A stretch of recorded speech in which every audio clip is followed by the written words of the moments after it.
Hey everyone, welcome back to the R&R podcast. I'm Ryan. Renee isn't here with us today. She's still in Florida, but she's going to be back. I just wanted to reach out and thank every single person that has really just been so supportive of this entire thing that we've started here. I think we were both insanely moved with how many messages of support and love and just the amount of people that have reached out to us, asking us questions or asking us to speak on certain topics or, just anything. It's incredible to see how many people relate to the amount of things that we go through on a day-to-day basis or the things that we hold near and dear to our heart. So if you haven't already, like, subscribe, follow the channel. We've had a temporary hiatus just because with all the support that we've had, we've kind of redirected a few resources into making a couple new, I want to say, avenues of how we record these things. We've really enjoyed our outside adventures. We're in the middle of making some podcast space at our homes in both Tennessee and Florida. So that's been really exciting. I really just wanted to not only say thank you to everybody, but touch on something that has really just affected me personally lately when it comes to friends and people reaching out to ask questions. It would be really, excuse me, it's just the things that people ask sometimes are really interesting to me.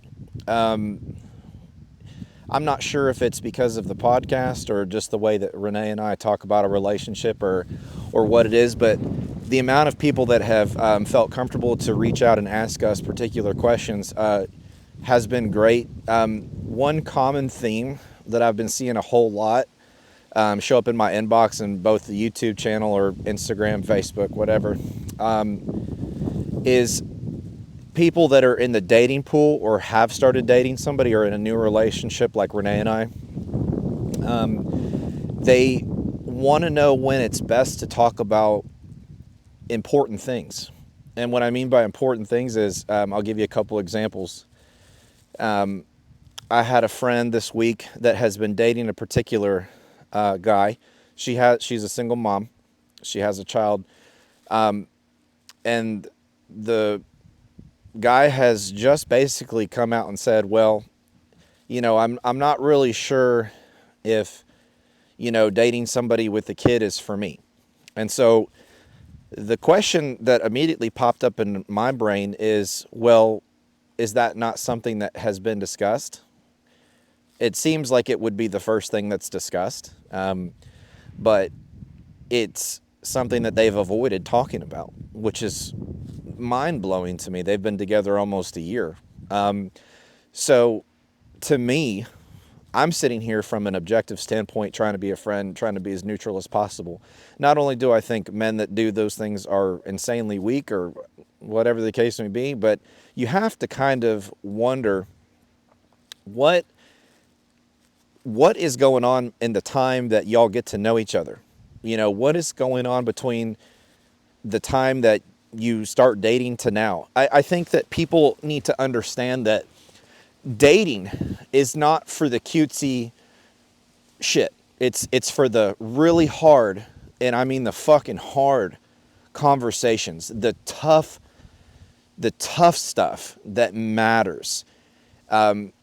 Getting to know somebody on a extremely personal level as far as morals, values, what they like, what they don't like, what their pet peeves are, what they eat, what they don't eat, if they like kids, if they don't like kids, if they want more kids, if they believe in marriage. I apologize if my voice is cracking a little bit. It's a good brisk 20 degrees out here, I would say, with the wind chill. But it's mind-blowing to me the amount of people that are starting to date that have either been in long-term relationships or getting into another long-term relationship or have been married for a long time that simply do not know jack shit about one another. It is absolutely staggering, the amount of people that come to us and ask us questions, and you just have to say, well, when was this talked about? Oh, we never talked about it because it was too hard. But now you're in a 3-year relationship and you're like questioning it, and it's like, this whole thing could have been avoided with one simple question. Do you like this or do you not like this? And then at that point, that person could have literally said, I don't like this. And that would have been the end of it. Instead of getting 3 years into the relationship and wondering, what are we doing? You know, it's mind blowing to me. I had a friend come to me this week and said, hey, I'm starting to date. How long should I wait before I start talking about like vulnerability and like, you know, the things I'm afraid of and this, that, and the other? I said, the first fucking date. Why is it so difficult for people to just man the fuck up or grow up and say, hey, look, these are the things that I don't agree with. These are the things that I do agree with. These are the things you do that I may not like. These are the things that may cause problems. These are the things that I think that we should work on beforehand. Again, dating is all fun and games until you really decide that, hey, I want to be with this person long term or I don't. Dating is for the tough shit, the stuff that makes you stronger together. Renee and I have talked about every single facet of every single subject known to man, and we still find things to talk about on a daily basis that we learn about each other to bring us either closer together or closer to a goal of marriage, because that is the goal when you're dating somebody. That's my goal. That's her goal. So when we talk about everything, and I mean everything, I mean we talk about food, spices, metaphysical, religion, what they think about the afterlife, what they think is coming, what they want to do with their life, what they want to do 2 years from now, 5 years from now, 10 years from now, what they think this will end up being, what they think that will end up being. It's so multifaceted that at this point in our relationship, in only a year, we have literally learned so much about each other that we're just hungry for more information about the other person. We find each other fascinating. I wish he was here because we love having this conversation. When we go out, we see so many people that are so fucking miserable. And it's like, if you were to go up and ask these people what they're happiest about in their relationship, I think they would struggle to tell you. Because what I've learned is that too many people, including myself at one point, were so willing to just accept whatever is given to you that you fail to question the things that are going to make you happy as a human being, as a person, in a relationship or alone. It doesn't matter. But the amount of people out there that are afraid to stand up for themselves or appear to be something less than perfect is mind-blowing to me. It is absolutely mind-blowing. I am not a perfect person. Anybody I meet, it doesn't matter if it's somebody brand new or if it's somebody I've known for 20 years, I will tell them exactly where my faults are, where I'm failing in life, where I'm succeeding in life, and I won't care what their opinion is on it because that's just where I am. If I feel like I need to work on something or if I need to heal something, that person's going to know about it. People need to learn the difference between coming into a relationship with actual trauma that they can heal from versus trauma that they are healed from, but they need a particular strong partner in order to help them guide through the rest of their healing process. Because you can be very fine alone. I was very fine alone for several years, and I thought to myself, you know what? I'm actually really good. I'm really good. I'm okay if it works out. I'm okay if it doesn't. And that's a very strong place to be. But the moment I got with a partner, I realized that there were still some things I needed to work on. So when you come into anything, dating or relationship, you need to start asking yourself the hard questions. You need to ask your partner or whoever this person you're dating is the hard fucking questions. Y'all out there that avoid confrontation for the sake of not creating waves when you first meet somebody or when you're dating is absolute bullshit. You need to stop that. Marriage is for the memories. Marriage is for the time being together. I've got 60 years to make memories and have fun with you. But when I'm dating you, That's where the hard shit has to come in, because I have to make sure that we're compatible on every single level. And it seems almost impossible when you think about the things that have to happen for somebody to even just be with somebody and y'all like each other. It almost seems like it requires a miracle. But then you do get into a relationship with someone and then you learn that, hey, this is working out. It's because you're asking the right questions. You're setting yourself up for the right opportunity to be in these situations with people that are willing to hear what you have to say. And they're willing to say, hey, you know what? Thank you so much for bringing that to my attention. I didn't think about that. This is something that maybe I can move forward on, or maybe this is something that maybe we should decide to part ways on. And that part right there, y'all are so afraid. Everybody that you meet is not going to be your soulmate or your person. You can go on 20 dates and form a connection with 20 people just because you're a human. But when you get down to the nitty gritty, what holds somebody to their fucking highest moral standard, to their value, to who they are as a person, I can bond with somebody on football, or what kind of food they like, or what kind of books they like to read, music, etc., what the hobbies are. But when I tie them to who they are as a human being, what they believe in at a base level, what makes them a good human, why do you feel like you're a good person? What makes you a good person?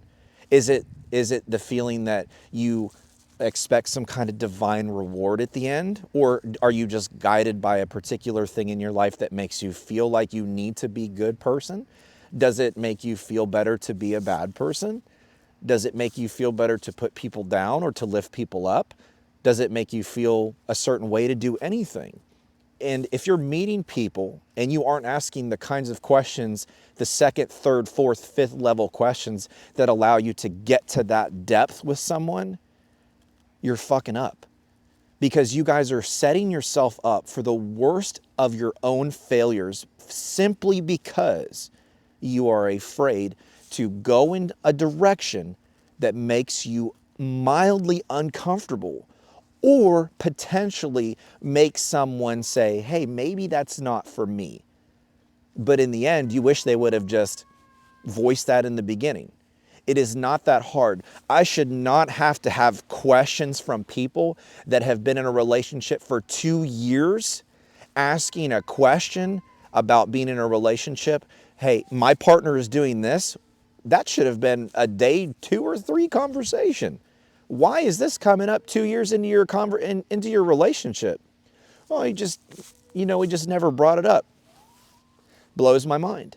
So for you out there that are dating or that are getting into a relationship, or you've been in a relationship for a little bit, and maybe this is triggering something in your brain that says, maybe I didn't ask the right questions, and maybe me and my partner are not as compatible as we once thought. Get the fuck out.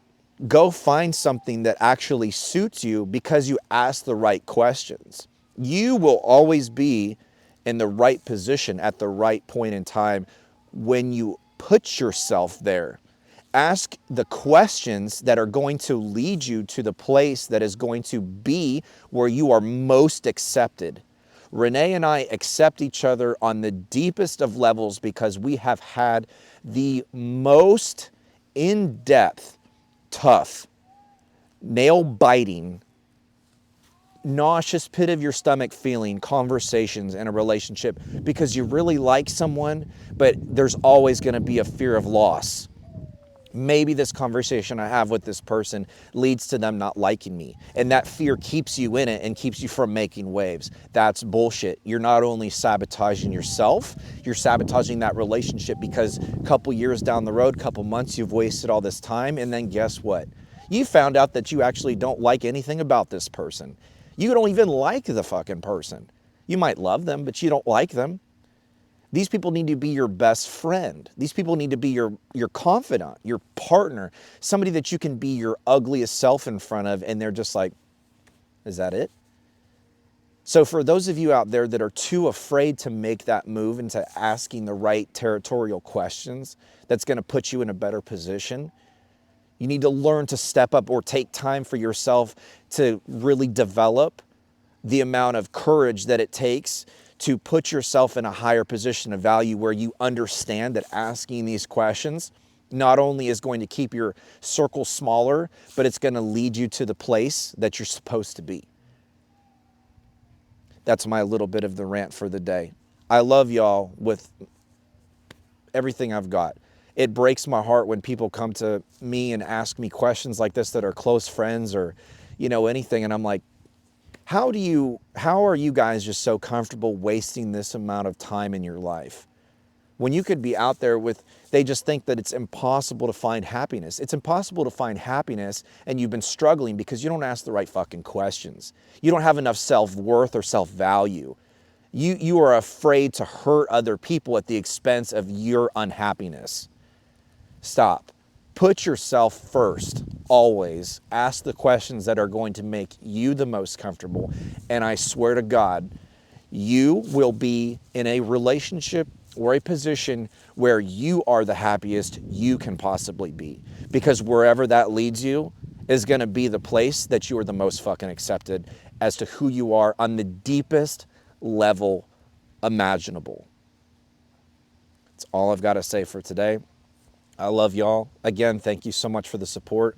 The podcasts are going to resume with Renee. I'm going to see her in about a week. We're going to make a ton more. I appreciate everybody. I love y'all to death. Thank you again for supporting the channel. Like, subscribe, and we'll see y'all later.